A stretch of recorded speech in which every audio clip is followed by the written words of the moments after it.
This morning we're leaving the Salt Lake City area and heading south on Interstate 15 toward another day of scenic driving across Utah. Our route today will take us from the Wasatch Front into the mountains, across historic Soldier Summit, through the rugged canyons near Price, and eventually along one of the most scenic drives anywhere in the American West as we follow the Colorado River into Moab. After leaving Interstate 15 at Spanish Fork, we'll pick up US 6, a highway with a reputation as both an important transportation corridor and one of Utah's most scenic mountain drives. The road quickly begins climbing into the Spanish Fork Canyon as the scenery changes from the urban Salt Lake Valley to steep canyon walls, rock formations, and mountain landscapes.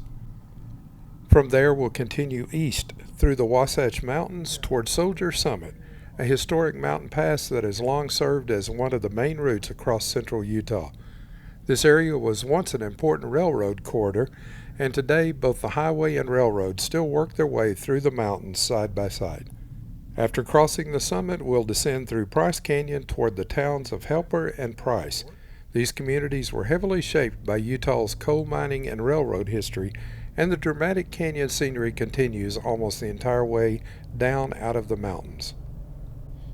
Eventually, we'll reach Interstate 70 for a short drive east before turning onto Utah's Scenic Byway 128, better known as the River Road. This route follows the Colorado River through towering red rock cliffs, deep canyons, and some of the most spectacular scenery anywhere near Moab. It's often considered one of the most scenic drives in Utah, and after seeing it for ourselves, it's easy to understand why. So join us as we travel from the Wasatch Mountains to the red rock deserts of eastern Utah on another incredible day of our Utah 2025 road trip adventure. As we continue southeast on US 6, the scenery along the highway continues to change as we make our way deeper into the mountains east of Spanish Fork. Even though it's now late autumn and most of the aspen color at the high elevations has already faded for the season, there are still patches of gold along the rivers and the creeks as they wind through the bottoms of the canyons, providing some color against the brown hillsides and gray rock formations surrounding the highway. After leaving the Utah Valley behind, US 6 quickly enters Spanish Fork Canyon, one of the major natural routes through the Wasatch Mountains. The highway follows the Spanish Fork River upstream through a long series of canyon sections, rock cuts, and broad mountain valleys as we gradually gain elevation into the mountains. Along the way, we pass several smaller side canyons and drainage areas cutting into the mountains, including the junction with Diamond Fork Road, which heads northeast away from the highway into the mountains toward the Diamond Fork Canyon system. As we continue east, the canyon alternates between narrow rocky sections and wider open valleys, with steep mountains rising on both sides of the road.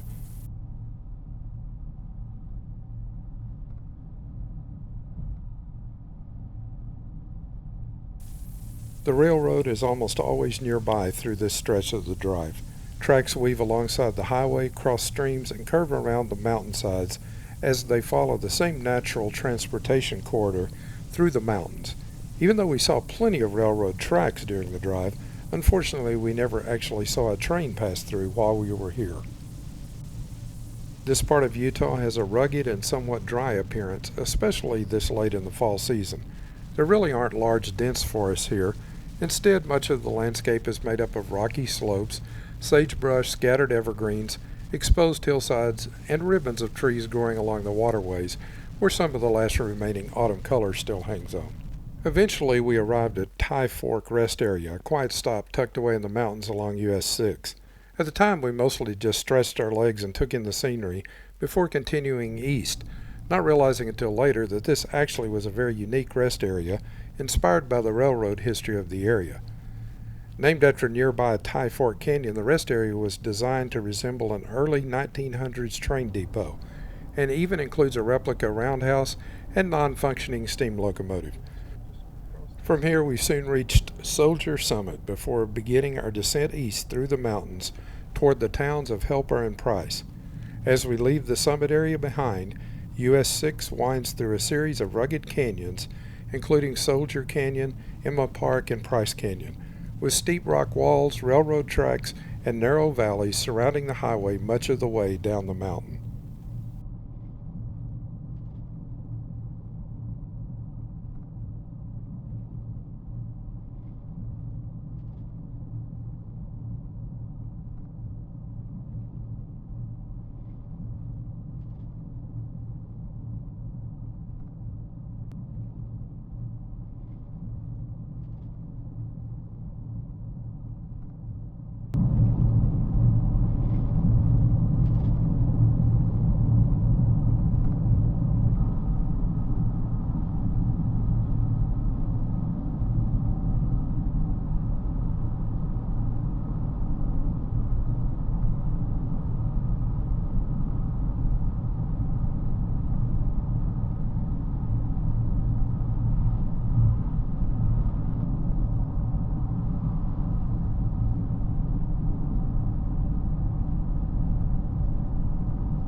Just a few miles beyond the intersection with U.S. Highway 191 North, we arrive in the town of Helper, Utah.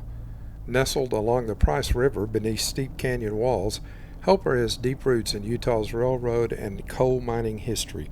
The town grew rapidly in the late 1800s and early 1900s as a railroad helper station, where additional locomotives were added to assist heavy trains climbing the steep slopes towards Soldier Summit, which is where the town gets its name. Today, Helper is known for its historic district downtown filled with early 20th century buildings, murals, small shops, and art galleries. In recent years, the town has gained attention as a small arts community while still maintaining much of its old railroad and mining town character.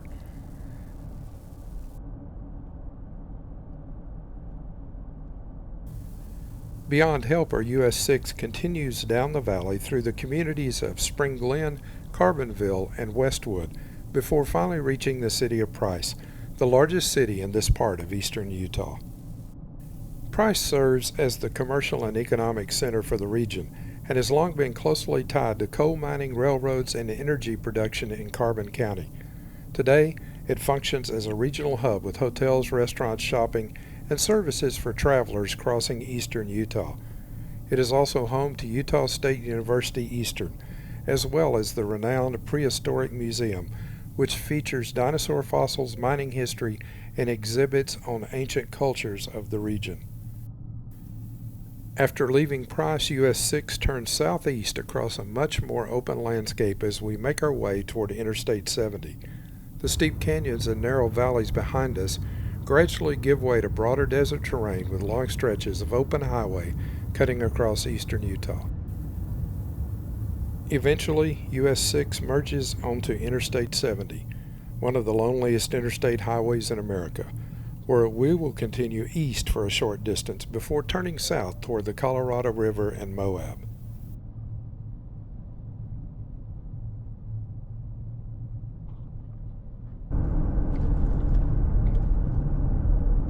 Stopped at a rest area just here before the first turn going down to Moab. We're going to continue on because we want to go down Scenic Highway 128 by the river.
In 1 mile, turn right.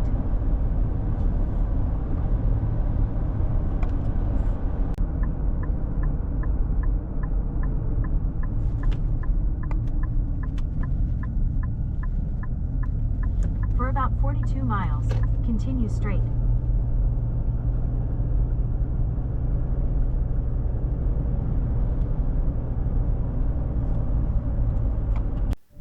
At first, the turn south onto Scenic Highway 128 doesn't seem all that dramatic. The landscape still looks much like the open desert terrain we've been traveling through since leaving Price, with wide open valleys, sparse vegetation, and distant cliffs stretching across the horizon. But don't be fooled. As the highway continues south and begins drawing closer to the Colorado River, the scenery changes quickly and dramatically. Before long, the open desert gives way to towering red rock walls, deep canyons, and some of the most spectacular scenery anywhere in eastern Utah. As we continue south on Highway 128, we begin dealing with a little sun glare ahead of us. But even through the bright light, it's easy to tell the scenery is beginning to change. Patches of golden trees lining the landscape mark our approach to the Colorado River, which is now somewhere off to our left beyond the brush and open desert terrain. Then, finally, we catch our first real glimpse of the river itself off to the left side of the road. Before long, the road drops closer to the water, and we begin following alongside the Colorado River, with the broad river valley stretching out beside us as we continue south toward the canyons ahead.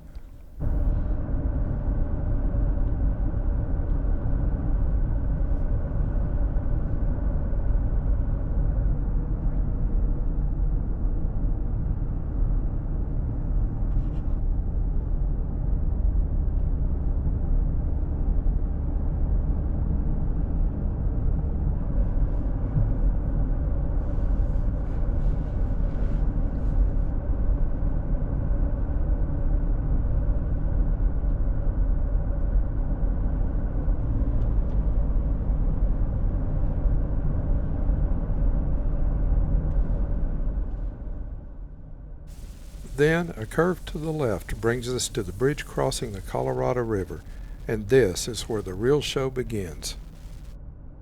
From here, Scenic Highway 128 begins winding through increasingly dramatic canyon scenery as the road follows the river deeper into the red rock landscape.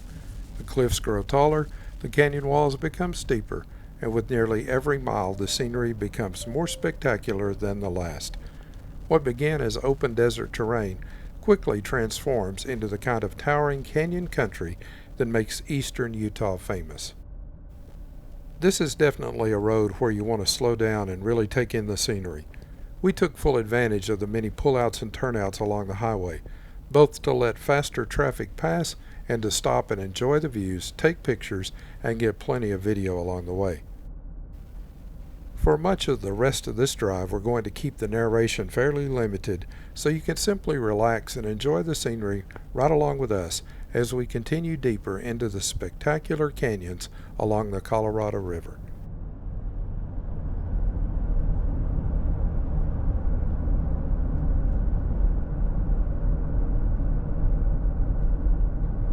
This is nice. Talks about it.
Sometimes it pays to look back as well as ahead, and at this stop we get a great view in both directions.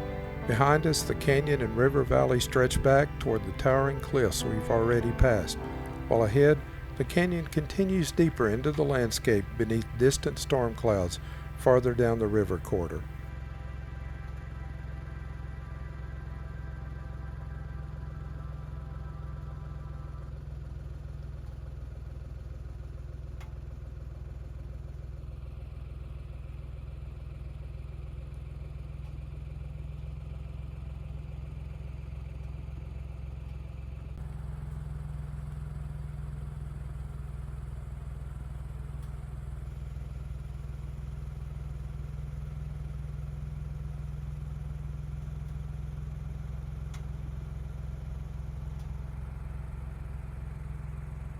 Let's switch over to the Insta360 camera for a few minutes to get some wider views of the scenery as we continue farther down the river road alongside the Colorado River.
At this stop, we were treated to some great views of the Colorado River and the river valley beyond as the river winds its way through the canyon. We even had a chance to stop for a quick selfie before getting back on the road and continuing deeper into the spectacular scenery along Highway 128.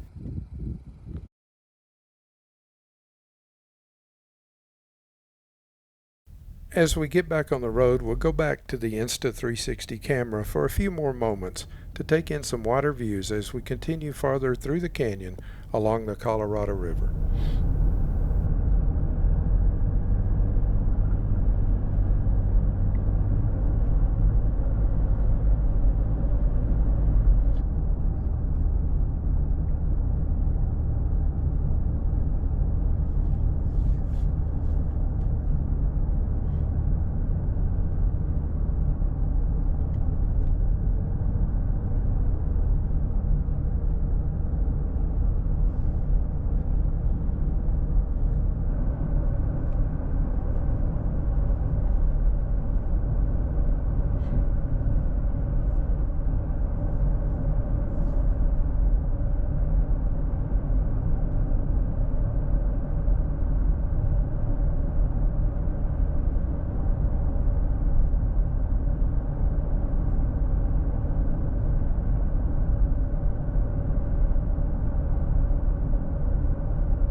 We stopped once again for another look back down the canyon before turning our attention toward Castle Valley, a scenic desert valley near Moab known for its dramatic and easily recognizable red rock formations. This area is home to famous landmarks including Castleton Tower, the Priest and Nun pinnacles, the rectory, and many other towering sandstone formations that rise above the desert floor. The scenery here has become iconic in eastern Utah and has appeared in countless photographs, films, and outdoor adventure publications over the years.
Wasatch Towers.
As we leave Castle Valley behind, the highway returns once again to the Colorado River, which will now follow closely the rest of the way toward U.S. Highway 191 near Moab.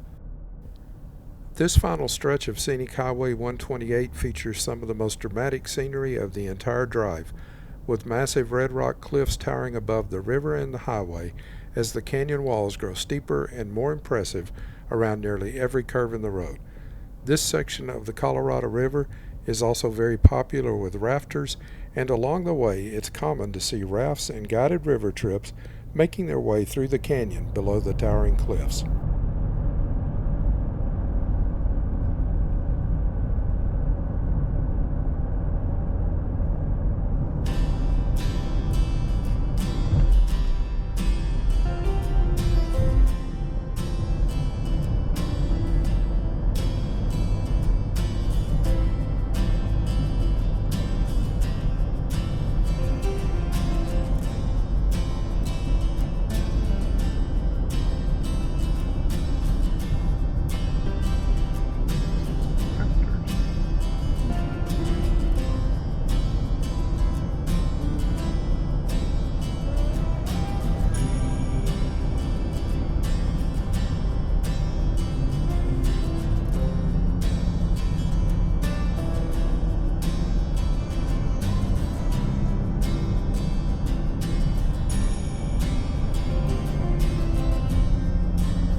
As we get closer to Moab, the weather ahead continues to look more and more ominous as dark clouds begin building over the canyon.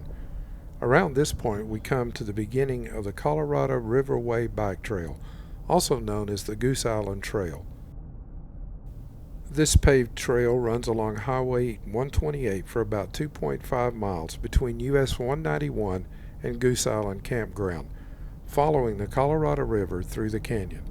The trail eventually connects into the larger Moab Canyon Pathway system, which continues north from Moab toward Arches National Park and has become a very popular route for cyclists exploring the area.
Just ahead is the end of Scenic Byway 128 as it reaches the intersection with US Highway 191. This is the main highway through the Moab area, heading south into Moab to the left and north toward Arches National Park to the right, before eventually reconnecting with Interstate 70 at the exit we could have taken earlier today. We'll be staying in Moab for the next couple of nights, but for now, instead of heading into town, we're going to turn right onto Highway 191 and make our way toward Arches National Park. During our time here in Moab, we'll be exploring both Canyonlands National Park and Arches National Park. We'll be visiting Canyonlands tomorrow, but since we still have plenty of daylight left today, we're going to go ahead and head into Arches National Park this afternoon. But we'll save that adventure for the next video, so be sure to join us next time as we explore the incredible scenery of Arches National Park here in Moab, Utah. Thanks for watching. If you want to see more of this kind of content, like the video, share it with friends, and leave us a comment to let us know what you think. We invite you to join us on our website at findushere.com, as well as on Facebook, Instagram, and Patreon. Meanwhile, check out this video next for more travel fun, and don't forget to subscribe and hit the notification bell so you never miss any of our new content. Your subscription is always free, helps us grow the channel, and is always greatly appreciated.